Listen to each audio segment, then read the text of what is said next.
welcome to CX Today. My name is Charlie, and today I'm delighted to be joined by Stuart Dorman, Chief Innovation Officer at Sabio. Stuart, it's great to have you join us today. How are you doing? Hey Charlie, it's great to be here. Thank you. It's good to see you again. Thanks for having me on the show. Well, it's great to have you join us, and especially for this topic today. We will be discussing the future of voice technology and how that may impact the contact center space. I think it's a particularly interesting topic because we hear a lot about digital innovations. Nevertheless, voice is still the most prominent contact center channel. Do you maybe expect that to change in the next 10 years, or how do you think that will evolve? It's a good question. So I think we do hear a lot about digital transformation, and I think one of the objectives historically that organisations have tried to focus on with digital transformation is to digitize a lot of those interactions that once would have been handled by a human and typically handled by a voice. So, whilst the goal of it is to become more operationally efficient and provide customers with a better service, I still think the voice is going to be an incredibly important channel for customers to engage with going forward. We have seen a decline over the last sort of 5 to 10 years really as digital transformation matures and people can do more things online.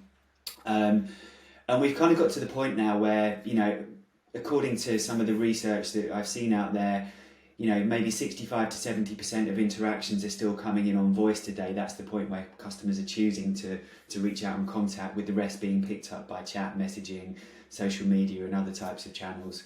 I expect that we're kind of reaching a bit of a plateau now. I think customers are going to still want to reach out and speak to somebody, particularly if it's an emotive subject or it's an emotional subject or it's a high value conversation that they want to have. So voice is still going to be a really important channel going forward. And I think for each individual organisation, it depends on their level of digital maturity, i.e. how far down the digital transformation curve they are, as to whether their customers can and have the ability to fulfill their kind of basic requests online through digital user interfaces, or whether there's still some way to go for them. So I think the level of digital maturity will dictate how much more you've got to go in terms of reducing your voice demand, but ultimately customers are still they're still going to want to pick up the phone, or they're still going to want to reach out and speak to somebody in certain areas. I think what we are going to see as well is AI picking up some of those interactions as well. So a lot of digital transformation so far has been focused on putting a graphical user interface, i.e. a website or a mobile app maybe, in front of the customer to help them solve some of their issues and carry out their transactions. And we're seeing conversational user interfaces following behind that as another way that customers can engage digitally to solve problems, to get information and so on. And it's important to consider that it's not necessarily one or the other. Certain user interfaces are better for certain types of tasks. So in some cases, customers are going to choose a conversational UI. In others, they're going to choose a graphical UI. In some cases, it will be a combination of those two things.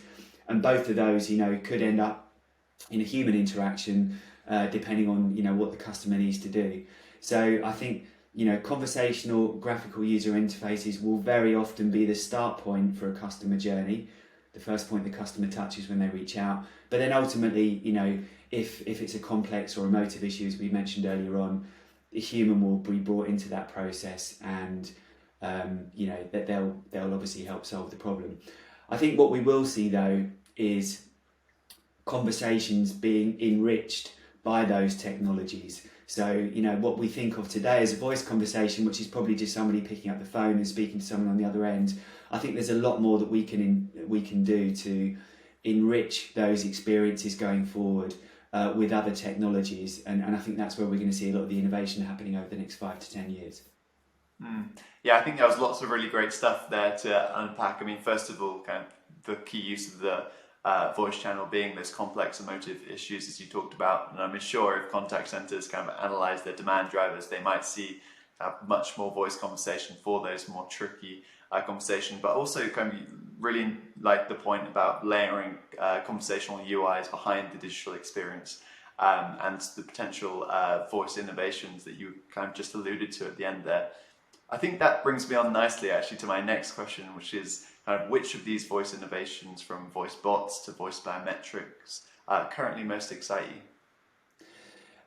So I think, Voicebots is obviously a pretty hot topic at the moment, simply because of where that technology is in its maturity curve. We're reaching the point now where the quality of speech recognition and natural language processing, combined with the availabilities of those technologies, are such that it is being made available to the mass market, and we can trace a lot of that back to the likes of sort of Alexa and Google Home and those types of devices, which were really experiments in their early days, but driving the machine learning algorithms that in turn have driven the quality of the speech recognition and so on, which have then been made available through the cloud to any organisations, and that's what's sort of driven the current wave of interest in voice bots in particular.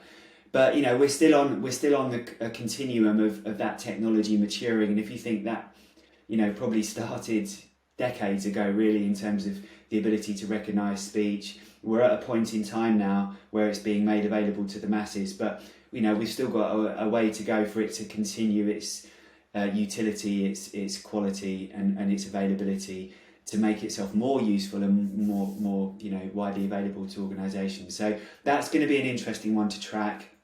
I think what's important now is that organisations start that journey and invest in using things like voice and chatbot technology, but also be aware that it will continue to improve in the coming years, months, decades. So it's important to kind of get up to speed with that and make sure you're on board with it and driving it forward. So I think that's certainly an important development, but we're nowhere near the point of maximum utility of that technology, and we can talk a bit more about that later on maybe. I think the other interesting area that underpins that is the use of AI and machine learning, not necessarily to converse with the customer, but to sit in the background and in real time translate the conversations that are taking place between customers and advisors, and then surfacing that information and maybe surfacing useful bits of data or bits of knowledge to the advisor to help them do their job more effectively and have information at their fingertips and solve problems for customers, as well as obviously the ability to analyse those conversations retrospectively to figure out how things could be done better, to look for problems, to figure out customer issues, to get information on competitors and so on. So again, that real-time translation technology is another really exciting area at the moment. Probably the third area, I think, is the ability, right now, if you think about the phone calls that we have, the quality of those is actually still quite poor. I think, often you can't hear the person at the other end. We've all experienced this with mobile devices, even our home phones. The quality of the voice is actually quite poor when you think about what we get through Teams and Zoom and actually through WhatsApp audio and FaceTime audio and those types of things. So I think there needs to, as voice itself becomes digitized and is supported by high quality codecs over the internet, we're going to get much higher quality voice, which will in turn drive better uptake of speech recognition and those kind of technologies. But it'll be much easier for us to understand each other over voice channels, and then that also provides us the ability to start overlaying content alongside voice. And again, like we're sharing a video now, or if we were to be using Zoom, we could share content, we could maybe do a whiteboard, share ideas. That ability to overlay content on top of voice to be more collaborative is something that we're kind of used to in unified communications and when we communicate with each other, in a business context. But our customer experience advisors don't have that ability when they're sharing content with customers. And I think that's one of the developments that we're going to see over the next 3, 4, 5 years or so, is the ability to augment voice with data that sits alongside the voice channel, so we can share information with customers. A picture paints 1,000 words. It's much easier to share a bit of information with somebody visually when you're talking to them, and particularly when you're trying to explain a complex problem or show them the different choices and options they have. So I think that augmentation of voice again is something that we're going to see happening over the next sort of few years as a way of making voice a more powerful channel. Yeah, I really love that idea of overlaying voice over other possible customer engagement channels. I think bringing the best elements of it to the surface and kind of bringing those to the customer to drive better conversations. I think it's a really great use case, and as is agent assist technologies that you were mentioning earlier. I mean, the sophistication of those and how they've grown since the switch to hybrid and remote working is, I guess, it's a very important in many operations support tool for agents. So I think that's been fascinating, and also kind of your first point about the evolution of Voicebots. How there's still some maturing to go, but they've also rapidly matured also, and it kind of brings me on to my next question, which is about the rise of smart speakers and how they might influence voice in the future. I can imagine maybe you get to a point where you can just interact through your voice with a bot to solve customer queries. But it'll be interesting to kind of hear your perspectives of how smart speakers and smart devices may place more emphasis on voice in the future. Yeah, definitely. I think again we're on this sort of continuum of development when it comes to smart speakers in particular. And I think when we think back to the first smart speakers that came out, really they were just experiments, and I think we're still in that experimental phase. The first Alexa devices were just really simple, speakers and microphones that stream voice up to the cloud, that all of the processing was done in the cloud, and then the response was fed back via the speaker. And they were very clever in the way that they were first introduced, but I think Google and Amazon in particular were still trying to figure out what the use cases were. And if we think about where we are today, again, I think the experience is still a bit clunky in the sense that we have to use that code word, Alexa, Siri, whatever, to activate the device, to tell it to listen, to then issue our command, to then get a response back. So I think the point at which they reach their point of maximum utility is really when they become invisible. And what I mean by that is, you think about a conversation that you and I would have, or we would have, we pick up not just on the voice command, but the visual cues that, maybe I look at you and I direct a question towards you, or, even by my body language or my tone of voice, you can tell maybe that I'm asking you a question. Now, that for me is the point at which these devices start to become invisible. So can you imagine, for example, getting in your car and your car says, "Hey, how you doing? Where are you off to?" And you say, "I'm just going to the petrol station," and then it brings up your sat nav and it tells you where you're going. That's a really non-intrusive experience that is where I think, as I say, that they reach their point of maximum utility. Today I have to press a button or use a command and issue the command to the device in a very specific way to get that information up on the screen. So when they start to disappear, when we start to, they become embedded in our daily lives, and we just have conversations with them in the way that we do with other humans, I think that's when, as I say, they reach their point of maximum utility. They become, incredibly useful, almost indispensable to us. And I think that's where this technology is heading. And we may be a few years, we may be 5 years away from that, but that's where I think this is heading. And interestingly, though, actually, when you think about where people are applying this technology today in the context of a call center, actually, I'm already in that mode. I'm picking up the phone, or I'm on the website, I'm engaging with my insurer, and the AI or the voice bot at the other end, or the chat bot, knows the context of why I'm contacting. They know I'm calling an insurer, so they're ready, they're prepared for the conversation, they're in the right frame of mind and context, and they can, their utility is much higher to me than it is a kind of smart speaker in my home, which is more of a general AI, is trying to be all things to all men or women, and it's an incredibly complicated task to do that. So yeah, I think, like I say, we're on this journey. The technology is still probing its way and finding out ways in which it can increase its utility to us, and we're going to continue to see that over the next few years. So it's an exciting time to be watching this develop, I think.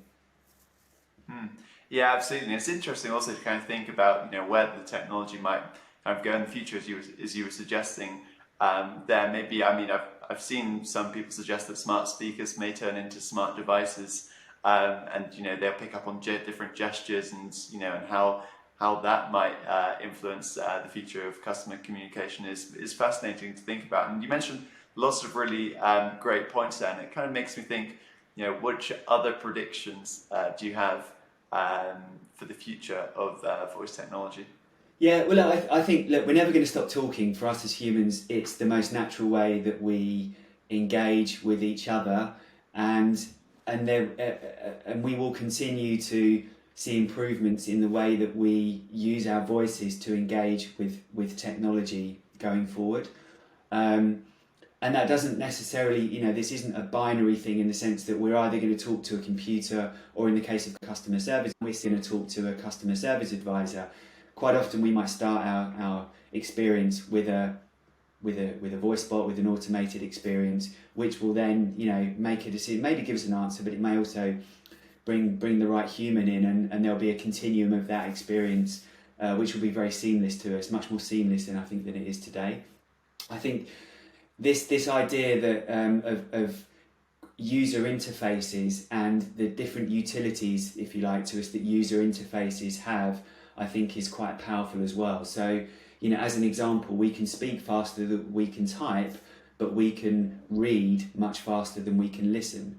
So, issuing commands or requests using our voices is very easy for us to do. It's much faster than us typing, but actually the information might be relayed back to us through an article or a picture or a graphical user interface. So a combination of different user interfaces, I think, is where the power is, and just using the appropriate user interface based on where we are, what we're doing, what information we're asking for. Clearly, if we're driving our cars, then we're going to want information relayed back to us audibly, and that's more important. If we're looking up a recipe in a kitchen and we ask the device to give us the recipe, we're going to want that on the screen so we can follow it and go through. So thinking about the appropriate UI for the task, I think, is an important thing, and that comes down to designing experiences in the right way and utilising all of these powerful tools in the appropriate manner, which I think is experience design is going to be really key to this going forward. I just really love that example that you were giving there of how you can overlay different UIs, bringing conversational technologies into the digital experiences and kind of mix and matching the best elements of various channels. I think that's really interesting. And just kind of a final question for all our viewers: where can they possibly go to learn more about Sabio's approach to voice innovation and CX design? Well, they can come and have a look at our website, but I'm always available for people to reach out to on LinkedIn. I'm really fascinated by this subject. Obviously, of putting a lot of information and ideas around this, on LinkedIn and various other sort of press and so on. So I'd love to have a conversation if anyone's interested and wants to learn more about this area. I think it's going to be really, really key to people's digital transformation strategies going forward. They need to think not just about how they create websites and graphical experiences through mobile apps. They've got to think about how they embed voice into their overall experience, whether that be using AI or humans. And that's something that I'm, thinking about and developing ideas on all the time. And we've got some really great examples of some of the work we've done here at Sabio. So again, love to share that with people. Yeah, absolutely. And I think that's a perfect note to end today's chat. But it's been a really great conversation. So thank you very much for joining me today, Stuart. Yeah, thanks for having me, Charlie. I really appreciate you having me on. Absolutely. And thank you also to everybody for watching. Bye for now.